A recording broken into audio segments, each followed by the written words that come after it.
So today we will study about encapsulation in C++. So encapsulation is a part of object-oriented programming. So in encapsulation we are hiding data means data protection as well as data hiding. इसमें क्या करते हैं हम जो हमारा data होता है उसको क्या करते हैं हम हाइड कर लेते हैं छिपा लेते हैं उसको बाहर से कोई भी नहीं देख पाए जैसे उसमें ना तो कोई देख पाए ना बदलाव कर पाए ना तो उसको घटा पाए ना बढ़ा पाए। ठीक है। अब इसका एग्जांपल लेते हैं हमारे पास बैंक होता है और उसमें हमारा अकाउंट नंबर होता है। अकाउंट नंबर में हमारा क्या होता है अकाउंट बैलेंस होता है। जो अकाउंट बैलेंस होता है उसके अकाउंट बैलेंस को कोई भी ना तो बदल सकता है ना छेड़छाड़ कर सकता है। लेकिन उसमें एक चीज़ होती है कि जब हम विड्रा करते हैं तो पैस अकाउंट बैलेंस घट जाता है और जब हम उसमें अकाउंट में कुछ पैसे ऐड करते हैं या अकाउंट में कुछ हमारा सैलरी क्रेडिट होती है तो अकाउंट बैलेंस बढ़ जाता है। तो डायरेक्टली हम अकाउंट बैलेंस के साथ कुछ भी छेड़छाड़ नहीं कर सकते हैं। अकाउंट बैलेंस के साथ जब भी छेड़छाड़ होगी या तो हम क्रेडिट करें या डेबिट करें। तो इनकैप्सुलेशन में भी जो डेटा होता है उसके वो डायरेक्टली कोई भी छेड़छाड़ नहीं कर सकते हैं। उसमें भी छेड़छाड़ गेटर या सेटर मेथड के थ्रू होती है। तो जो डेटा होता है वो हाइड हो जाता है। तो सी प्लस प्लस में हमारे पास रहता है private and public access specifier. तो एक बार देख लेते हैं हम एक क्लास बना लेते हैं बैंक नेम से। तो हम अपने क्लास बना ली बैंक राइट। तो इस क्लास में हमारे पास प्राइवेट एक्सेस स्पेसिफायर ऐड कर लेते हैं और अकाउंट बैलेंस लिख लेते हैं। हमने यहाँ पे अकाउंट बैलेंस बना लिया डबल जिसका डेटा टाइप होगा। तो अब ये क्या है हमारा अकाउंट बैलेंस प्राइवेट है। अब इस अकाउंट बैलेंस को बाहर से कोई भी एक्सेस नहीं कर पाएगा। जब हम यहाँ पे मेन क्लास के अंदर इस बैंक क्लास का ऑब्जेक्ट बनेंगे तो ये भी इसको एक्सेस नहीं कर पाएगा। अगर हम करके भी देखें बी डॉट अकाउंट बैलेंस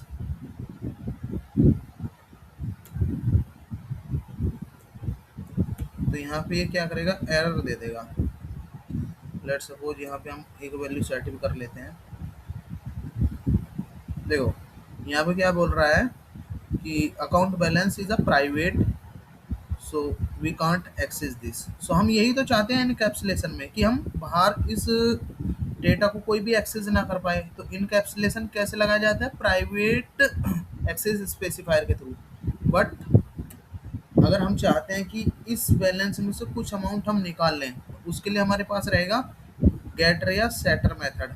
तो अगर हम पब्लिक यहाँ पे लिखें इंट डेबिट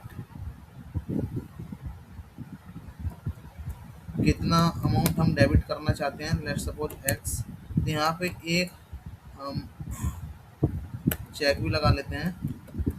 हम डेबिट कब कर पाएंगे अकाउंट बैलेंस को जब हमारा एक्स का वैल्यू लेसर या इक्वल रहेगा if account balance so this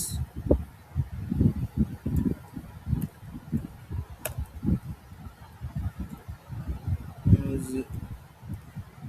greater than equal to x so we can debit this amount see out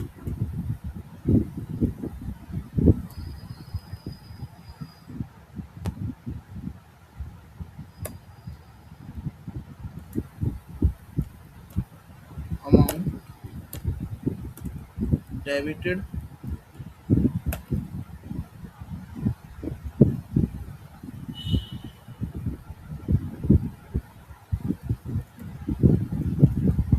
rupees। Okay. और यहाँ पे क्रेडिट का भी ऑप्शन कर लेते हैं void credit।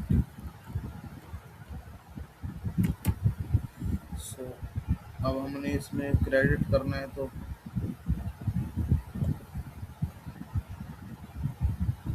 क्रेडिट में तो कोई चेक लगेगा नहीं।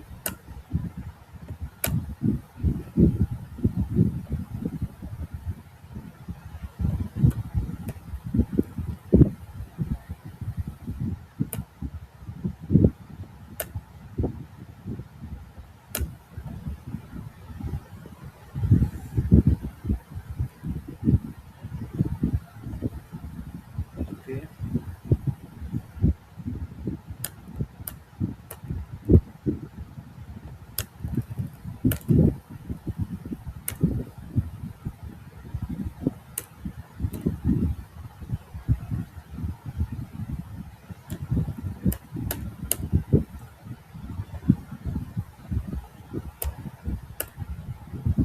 ये हमारा डेबिट हो गया और ये क्रेडिट हो गया। अब हम इसमें ऐड भी कर देते हैं।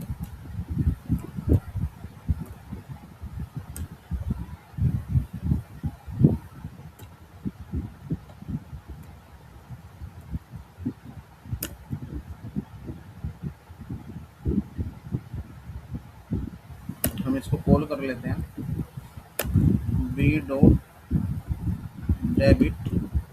मान लेते हैं हमको 10.54 डेबिट करना है, तो इसको डेबिट कर लिया 10.54।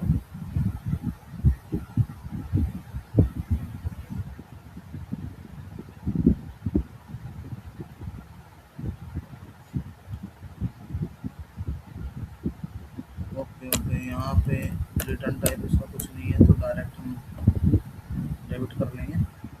तो यहाँ पे अब आउटपुट आ जाएगा 10.54 अमाउंट डेबिटेड, राइट। अब हम क्या करते हैं, क्रेडिट कर देते हैं।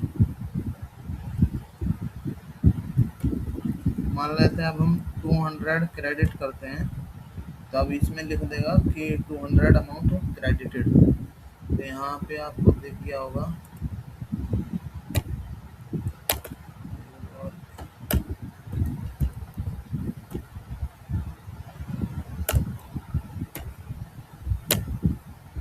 तो अब क्या यहाँ पे दिख जाएगा, 200 रुपये हमारा क्रेडिट हो गया, ठीक है। तो 200 अमाउंट क्रेडिटेड, राइट। अब हम टोटल अमाउंट भी चेक कर सकते हैं हमारे अकाउंट में कितना टोटल अमाउंट है। तो सिंपली करेंगे बी डॉट, कॉल कर लेंगे इसको अकाउंट बैलेंस को। तो हम इसमें टोटल अमाउंट यहाँ से डायरेक्टली एक्सेस नहीं कर सकते। अगर हमको टोटल अमाउंट पता करना है तो गेटर मेथड यूज करना पड़ेगा। सो डबल गेटर, और यहाँ से क्या रिटर्न करेगा, रिटर्न दिस।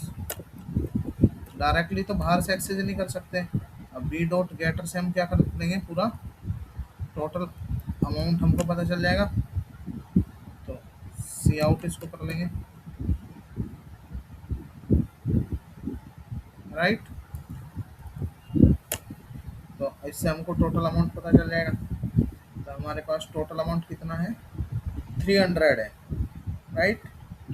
तो यहाँ पे हम जब पैसा निकाले थे तो यहाँ पे हमको अपना अमाउंट सब्ट्रैक्ट भी करना होगा। यहाँ से देखना अमाउंट इज सक्सेसफुली डेबिटेड हो गया था, तो ये हमने सब्ट्रैक्ट भी कर दिया। अगर हमारे पास इतना अमाउंट नहीं था तो यहाँ पे क्या करेंगे, see out don't have enough balance,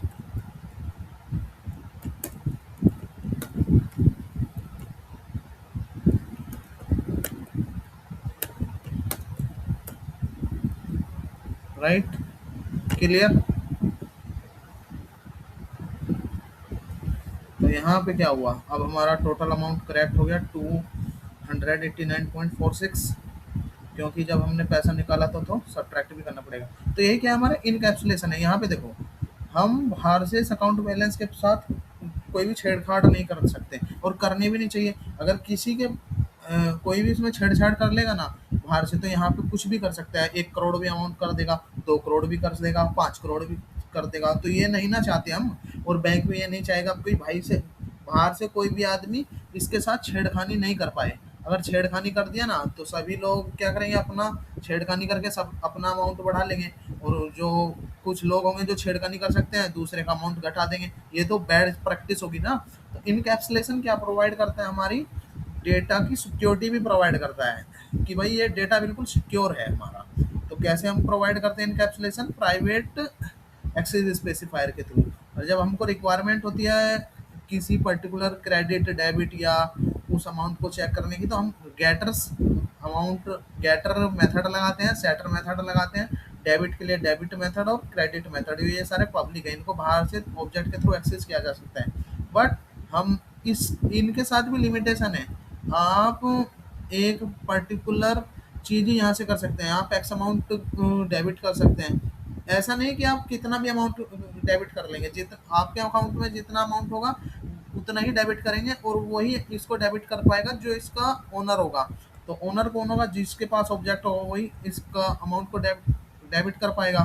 तो ये ऑब्जेक्ट का जो रहता है ना, ओनर के पास ही पासबुक रहता है, और पासबुक और एटीएम कार्ड रहता है। तो अब वो ओनर ही तो डेबिट या क्रेडिट कर सकता है, बट ओनर इसके साथ कुछ नहीं कर सकता।